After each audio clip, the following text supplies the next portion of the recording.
di rumahnya menjelang aksi 2 Desember Jumat lalu. Petugas masuk ke kamar memeriksa berkas-berkas, telepon genggam, dan komputer jinjingnya.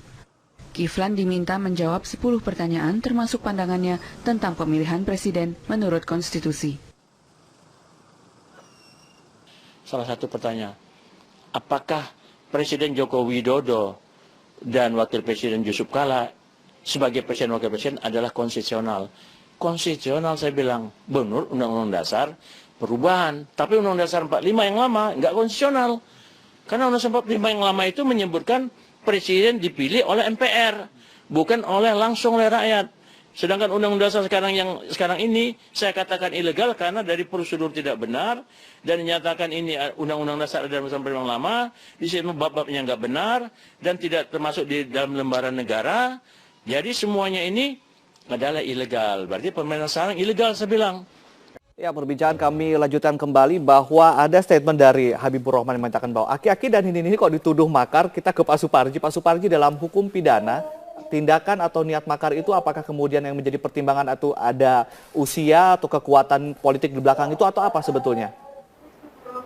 Ya, pertanggungjawaban pidana terkait dengan perbuatan pidana. Kalau orang bisa berbuat dan kemudian bisa mempertanggungjawabkan, tidak ada halangan apapun, maka dia harus mempertanggungjawabkan terhadap perbuatan tersebut. Jadi memang kemudian tidak terlalu relevan kalau kemudian soal aksi ini menjadi alasan dituduh melakukan satu makar. Artinya memang cukup sulit rasional kita menerima para aktivis senior tersebut melakukan makar. Tetapi kemudian tentunya polisi memiliki bukti melalui penyidikan dan sebagainya ditetapkan menjadi tersangka dari makar. Tetapi poinnya adalah bukan faktor yang relevan kalau kemudian hakim ini tidak bisa melakukan tindakan makar. Tapi baik. Ya, termasuk tadi ada Kiflan Zain yang disebut-sebut oleh Pak Ibnu bahwa beliau adalah ex-militer, sangat merah putih. Apakah itu juga masih relevankah? Tidak melakukan makar. Ya, itu kembali kepada penilaian polisi. Tapi memang sejauh ini saya kira memang loyalitas, integritas, dan komitmen kerepublikannya tidak diragukan. Dan kemudian itu kan bukan otoritas kita untuk menilai. Itu otoritas dari polisi untuk menilai apakah unsur-unsur untuk ditetapkan menjadi tersangka atau tidak, terpenuhi atau tidak. Tapi sejauh ini memang kalau melihat integritas beliau memang tidak bisa kemudian kita bisa mengatakan terpenuhi atau tidak. Itu adalah otoritas dari polisi menilainya. Baik, kita ke Pak Martin. Pak Martin, seberapa kuat sih sebetulnya kekuatan dan potensi kekuatan mereka untuk melakukan makar? Bukan hanya masalah usia dan ini kan hanya 10 orang lah atau 11 orang lah. Ya, kalau teori-teori sumber daya manusia kan mengatakan semakin usia semakin besar ya, semakin tua, itu semakin produktif ya. Tidak harus turun produktivitasnya. Dan hal ini tidak dilihat dari usianya. Tapi tentu kekuatan politik yang ada di belakang ini apakah juga kuat? Pengaruh individu kan ada di sini. Pengaruh individu, katakanlah misalnya saudara Ahmad Dhani mempunyai mereka yang ikut dalam kegiatan musiknya, itu kan katakanlah itu adalah pengaruh individu ya. Dan yang lain tentu demikian. Nah, jadi kita melihatnya dari pengaruh individu. Apakah bukan soal penyidikan usia juga sampai ke bawah kekuatan politik mereka? Ya, itu bisa saja ya. Dalam kaitan hal ini kita tentu katakanlah ini menjadi informasi yang disimpan oleh penyidik untuk melakukan satu upaya-upaya pemeriksaan nantinya dengan memperlihatkan dalam hal ini kan masing-masing peran itu tadi ada yang sebagai mastermind-nya, kemudian ada sebagai aktor lapangannya, ada sebagai katakanlah sebagai yang merekrut massa, dan ini tentu adalah bagian dari upaya-upaya yang dimufakakatin untuk melakukan satu tindak kejahatan. Jadi yang tersangka ini adalah aktor lapangan? Ya, itu adalah bagian dari aktor lapangan ya, dan beberapa juga yang memerankan kegiatan-kegiatan untuk memprovokasi. Jadi ketika mereka berkumpul sebelum 212, artinya ada beberapa massa yang memang ada di bawah mereka? Ya, ada. Dalam waktu tanggal 12 Desember itu ya, itu sangat jelas ada beberapa katakanlah mobil yang memiliki mobil komando untuk mengatakan yang membawa sound system ya, itu ada di beberapa tempat untuk mengajak, dan ini tentu yang membuat kita khawatir akan terjadi satu hal yang lebih besar dengan di luar kesepakatan yang ada, sehingga kita perlu cegah hal itu ya. Baik. Mungkin ada komentar dari Pak Ibnu?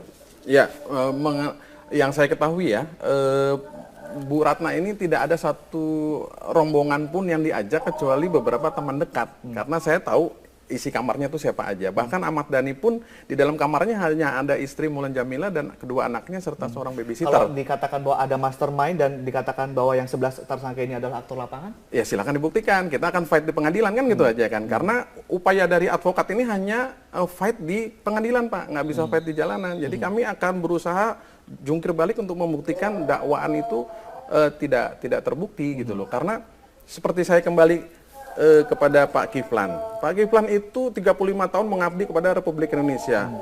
Dia sudah berdarah-darah, kemudian hampir mati. Orang namanya hampir mati, terus kemudian nggak jadi mati, cinta kepada Republik Indonesia itu lebih tinggi daripada orang yang nggak setengah mati gitu. Bukankah syarat makar itu juga harus ada unsur militer, Pak? Oh enggak, jadi kita nih Indonesia ini jauh dari itu Pak. Kita nggak seperti Filipina gitu kan, nggak seperti negara Timur Tengah yang mungkin memang kekuatan persenjataannya cukup baik gitu kan. Enggak, kita nggak ada lah hal-hal seperti itu gitu loh. Iya Pak Martin, buktinya apa saja dan kemudian siapa mastermind di balik? Pasti ini ada mastermindnya, pasti ada aktor intelektual yang lebih atas dari mereka. Ya, kita masih dalam katakanlah itu substansi penyidikan ya. Yang jelas memang akan ada peran-peran dari masing-masing ya. Baik itu yang mastermind-nya, kemudian donaturnya, kemudian donaturnya aktornya. siapa? Ya, tentu itu masih kita menjadi bagian dari seperti yang substansi beredar di penyidikan. sosial media atau viral sekarang ini, dia bukan? Saya kira itu bagian dari apa yang ada di dalam penyidik ya untuk mereka untuk mengembangkan. Tentu tapi tidak peran-peran dari yang kemudian menjadi tersangka apa saja kemudian peran mereka? Masing-masing punya peran kan? Ya, masing-masing punya peran. Apa perannya Pak? Ya, dalam kaitan ini tentu mereka yang akan melakukan pemukulan jahat ya. Ikut melakukan, kemudian ingin katakan mereduksi keabsahan pemerintah yang ada ya, tidak sabar untuk konstitusional kita 5 tahunan ya, ingin memaksakan untuk sidang istimewa dan tentu ini hal-hal yang inkonstitusional. Kita tentu harus mengingatkan. Jadi begini Mas Adi, bahwa satu peraturan itu ya, satu pasal, satu undang-undang itu akan mati, akan diam kalau kita tidak operasionalkan. Siapa yang mengoperasionalkan? Dalam hal ini diberi kewenangan kepada penegak hukum. Dan penegak hukum ini mengoperasionalkan bahwa ada pasal-pasal yang dilanggar oleh sekelompok orang, katakanlah yang kita lihat yang sudah dilakukan penangkapan dan beberapa ditahan, ini adalah orang yang melanggar hukum di sini. Tentu dalam hal ini kita harus mengoperasionalkan dan melakukan upaya-upaya penegakan hukum. Kalau tidak justru sebaliknya, nanti polisi sudah diberi kewenangan tapi malah tidak melakukan kewenangan itu tersendiri. Konstitusional, menegakkan hukum, lalu kemudian juga ada kata-kata mengkritik di dalam alam demokrasi. Kita ke Pak Suparji. Pak, ini Bu Ratna mengatakan apa yang dilakukan Rahma CS atau Rahmawati CS adalah hak konstitusional mereka untuk mengkritik pemerintah dalam batasan hukum, mengkritik makar dan juga hal-hal konstitusional itu apa saja batasnya, Pak? Ya, kritik adalah bagian dari hak konstitusional, betul. Tapi kemudian bagaimana kritik itu betul-betul dicarikan secara kondusif, secara proporsional, tidak berdasarkan fitnah, tidak berdasarkan satu kebencian, dan betul-betul secara konstruktif, yang kemudian tidak ada upaya-upaya destruktif, misalnya menghentikan pemerintahan di tengah jalan. Itu kemudian kan sudah konteksnya bukan kritik lagi, yang itu yang kemudian perlu dibuktikan apakah betul yang mana, apakah kritik atau betul upaya secara destruktif. Saya kira itu. Termasuk meminta sidang istimewa MPR DPR begitu, Pak? Ya, itu di luar sidang istimewa itu saya kira adalah satu suara yang saya kira tidak kontekstual, tidak memiliki landasan apapun untuk dikemukakan, karena memang tidak ada satu alasan-alasan yang dijamin oleh konstitusi untuk dilaksanakan sidang istimewa. Ada sidang istimewa jika seandainya presiden berhalangan tetap atau ada halangan-halangan lain. Sekarang ini presiden legitimate bisa menjalankan pemerintahan, tiba-tiba kemudian minta adanya satu sidang istimewa. Itu adalah saya kira satu suara yang perlu diluruskan. Jadi ini bisa dikatakan rencana pemufakatan jahat dong, Pak? Ya, kalau kemudian konteksnya ingin minta sidang istimewa yang kemudian itu tidak konstitusional, tidak ada satu prosedur, tidak ada satu substansi yang melatar belakangi, satu niat atau satu itikat yang tidak baik, dengan kata lain satu itikat yang jahat juga. Saya kira itu menurut saya memang kurang tepat, dan kemudian polisi memiliki tugas sebagai alat negara untuk menjamin negara, sehingga kemudian kepala negara bisa menjalankan tugas sebagaimana fungsi-fungsi kenegaraannya. Baik, ini juga pencerahan juga atau edukasi juga untuk masyarakat. Bagaimana membedakan mengkritik alam demokrasi, konstitusi, dan juga makar. Nah, kalau dari Anda gimana, Pak? Ya, yang saya ketahui bahwa permintaan dari para tokoh itu hanya 3 ya. 1, mendukung kegiatan GMNF MUI yang tanggal 2 kemarin. Kemudian 2, meminta agar Ahok atau Basuki Cahayapurnama ditahan. Ketiga, kembali kepada Undang-Undang Dasar 1945 gitu loh. Di mana konteks kata-kata atau kalimat makar gitu loh. Jadi kami akan menyiapkan saksi ahli ya untuk mengcounter sangkaan dari penyidik agar bisa dapat keseimbangan penyidikan gitu loh. Jadi kan kami punya hak nih untuk mengajukan saksi ahli ya, apakah masuk tidak dalam konteks makar tersebut. Gitu Tapi loh. kalau tadi buktinya adalah video yang viral di sosial media, ada surat yang kemudian dengan jelas mengatakan bahwa untuk menurunkan pemerintahan itu bagaimana? Nggak ada. Jadi mengenai surat itu nggak ada. Hanya 3 itu yang saya ketahui ya, bahwa keinginannya mendukung GNPF kemarin. Kedua, menahan, permintaannya menahan Basuki Cahayapurnama. Ketiga, kembali kepada Undang 1945 gitu loh. Kita akan ajukan bukti-bukti dari penyidik akan kita kantor dengan keterangan ahli. Tadi dikatakan bahwa ini rawan pra-peradilan. Anda melakukan hal tersebut? Segala langkah kita akan coba. Ya, kita lapor Komnas HAM, kita akan kirimkan nota protes kepada Kapolri, kita akan pra-peradilan, dan itu masih dikaji oleh tim advokat yang tergabung dalam akta untuk mendampingi semuanya. Apalagi Pak Kiflan Zen ini kan pensiunan mayor jenderal, 35 tahun dia mengabdi kepada Republik Indonesia.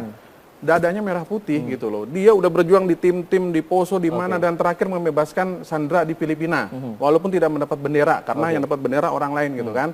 Sehingga apa sih yang diragukan dari seorang Kiflan Zen? Dia itu merah putihnya udah ketahuan gitu loh. Jadi nggak perlu diragukan lagi. Baik, ini prosesnya akan panjang nih Pak Martin, gimana? Ya.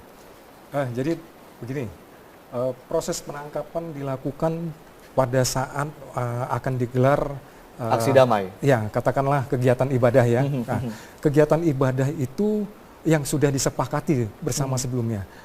Bapak Kapolri dan beberapa pejabat Polri kemudian melakukan upaya-upaya membangun komunikasi dengan berbagai pihak, dengan GNPF sendiri, dengan MUI, dengan ormas-ormas Islam untuk menyatakan kegiatan tanggal 2 itu dilakukan adalah kegiatan ibadah dan sudah disepakatin sampai tanggal 1 kemudian pukul 1 kemudian kembali ya.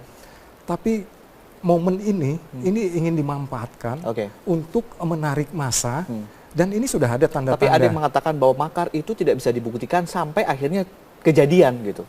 Ya, ini delik formil. Saya selesaikan dulu yang tadi. Nah, ini ada sebagian yang sudah membuat mobil komando, kemudian bersuara untuk menarik orang mendatangin DPR RI. Artinya ini adalah sebuah ajakan-ajakan yang ingin memanfaatkan momen yang ada untuk kembali ke DPR RI. Padahal kesepakatan yang ada tidak seperti itu. Nah, ini kan dirusak ya, kesepakatan yang ada dirusak dengan ingin mengganggu kesepakatan yang ada. Padahal sudah diselidiki sudah 1 bulan katanya ya, Pak Martin. Ya, sudah selama 1 bulan orang-orang sebelumnya. ini. Ya. Dan terkait dengan apakah ini harus ada perbuatan atau tidak, ini bukan delik material ya, ini delik formil. Delik formil dia harus ada kalimat-kalimat yang